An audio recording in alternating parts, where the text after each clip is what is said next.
Bureaucratic കാലതാമസം എന്നൊന്ന് ഇനി ഉണ്ടാകില്ല. പറഞ്ഞാൽ ഉടൻ ആക്ഷൻ. അത് നടന്നിരിക്കണം.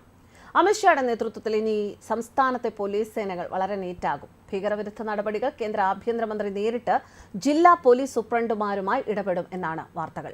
രാജ്യത്തെ ഭീകരവിരുദ്ധ നടപടികൾ ഊർജിതമാക്കാൻ ആഭ്യന്തര മന്ത്രാലയത്തിൽ അത്യാധുനിക കൺട്രോൾ റൂം ആരംഭിച്ചിരിക്കുകയാണ്.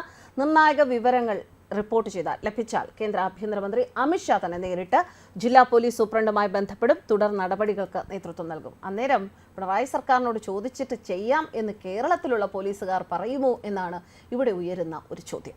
വിവിധ കേന്ദ്ര ഏജൻസികളുടെ ഉദ്യോഗസ്ഥർ ഉൾപ്പെടുന്നതാണ് കൺട്രോൾ റൂം. ഏത് ഏജൻസിയിൽ നിന്ന് ലഭിക്കുന്ന വിവരങ്ങളുടെയും അടിസ്ഥാനത്തിൽ ദ്രുതഗതിയിൽ പ്രതികരിക്കുക എന്നതാണ് കൺട്രോൾ റൂം സംവിധാനത്തിന്റെ ലക്ഷ്യം.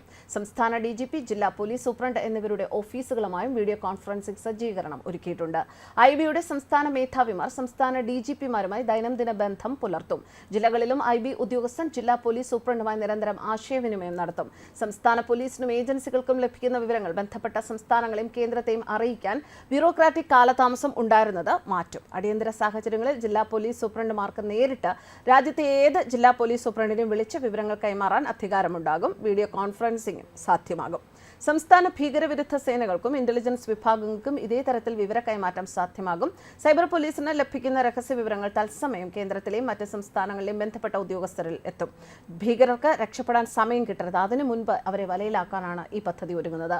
എല്ലാം ഇനി കേന്ദ്രത്തിന്റെ കയ്യിൽ. സംസ്ഥാനത്തിന് ഒന്നും സ്വയം തീരുമാനമെടുക്കാനാകില്ല. കേന്ദ്ര ആഭ്യന്തര മന്ത്രി പറഞ്ഞാൽ പിന്നെ അപ്പീലില്ല. നമുക്കറിയാം ബംഗാളിൽ നടന്ന സംഭവങ്ങൾ. ഗവർണറെ അപകീർത്തിപ്പെടുത്താൻ സംസ്ഥാന സർക്കാരിനൊപ്പം നിന്നവരുടെ തൊപ്പി തെറിക്കുന്നത് നമ്മൾ കണ്ടതാണ്. പശ്ചിമ ബംഗാൾ ഗവർണറുടെ ഓഫീസിനെ അപകീർത്തിപ്പെടുത്തുകയും അദ്ദേഹത്തിനെതിരെ അപവാദ പ്രചരണം നടത്തുകയും ചെയ്തതിന് കൊൽക്കത്ത പോലീസ് കമ്മീഷണർ വിനീത് ഗോയലിനും DCP ഇന്ദിരാ മുഖർജിക്കുമെതിരെയാണ് കേന്ദ്ര ആഭ്യന്തര മന്ത്രാലയത്തിന്റെ അച്ചടക്ക നടപടി ഉണ്ടായത്. കേന്ദ്രത്തിന്റെ വളരെ ശക്തമായ നീക്കമായിരുന്നു ഇത്.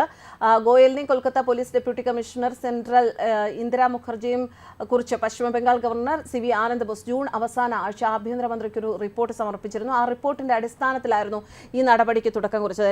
എന്തായാലും ഇതെല്ലാം അതിന്റെയൊക്കെ തുടക്കമാണ് എന്ന് തന്നെ കരുതണം. അതിൻ്റെയൊക്കെ ഒരു കണ്ടിന്യൂഷൻ ആണ് എന്ന് തന്നെ കരുതണം. നമ്മുടെ മുഖ്യൻ 2 ദിവസങ്ങൾക്ക് മുൻപ് കേരളത്തിന് മാത്രമേ ഒരു വിദേശകാര്യ സെക്രട്ടറി ഒക്കെ നിയമിച്ച സ്ഥിതിക്ക് കേന്ദ്രത്തിൽ നിന്ന് ഫോൺ വരുമ്പോൾ നമ്മുടെ പോലീസുകാർ ക്ലിഫ് ഹൗസിൽ ഒന്ന് ചോദിച്ചിട്ട് പറയാം എന്നെങ്ങാനും പറഞ്ഞാൽ പണി പോകുന്ന വഴി അറിയില്ല. കേന്ദ്രം ചെയ്യേണ്ട കാര്യങ്ങൾ ഇനി കേന്ദ്രം തന്നെ ചെയ്യും. സംസ്ഥാനം ചെയ്യേണ്ട എന്നതിന്റെ മുന്നറിയിപ്പാണ് ഇത്. ഭീകരതയ്ക്ക് മുന്നിൽ യാതൊരു കോംപ്രമൈസും ഇല്ല എന്ന് നേരത്തെ തന്നെ കേന്ദ്ര ആഭ്യന്തരമന്ത്രി അമിത്ഷാ വ്യക്തമാക്കിയിരുന്നു. ജമ്മു കാശ്മീരിൽ അടുത്തിടെ ഉണ്ടായ ഭീകര ആക്രമണങ്ങളുടെ പശ്ചാത്തലത്തിലാണ് ഈ തീരുമാനം എന്ന് അറിയുന്നു. രാജ്യത്തെ ആഭ്യന്തര സുരക്ഷാ സാഹചര്യങ്ങളും ഭീകരതയ്ക്ക് എതിരായി ഇതുവരെയുള്ള പ്രവർത്തനങ്ങളും അവലോകനം ചെയ്ത കേന്ദ്രമന്ത്രി തീവ്രവാദ ശൃംഖലകളെയും അവയ്ക്ക് പിന്തുണ നൽകുന്ന ഘടകങ്ങളെയും കണ്ടെത്തി തകർക്കാൻ ഏജൻസികൾ തമ്മിൽ കൂടുതൽ ഏകോപനം ഉണ്ടാകണമെന്ന നിർദ്ദേശം ഉണ്ടാക്കിയിരുന്നു. നിയമനിർവഹണ ഏജൻസികൾ, മയക്കുമരുന്ന് വിരുദ്ധ ഏജൻസികൾ, സൈബർ സുരക്ഷാ ഏജൻസികൾ, രഹസ്യാന്വേഷണ ഏജൻസികൾ ഇതെല്ലാം ഒരു ഏകീകൃത പ്ലാറ്റ്ഫോമായി പ്രവർത്തിക്കണം എന്നത് തന്നെയാണ് പദ്ധതി.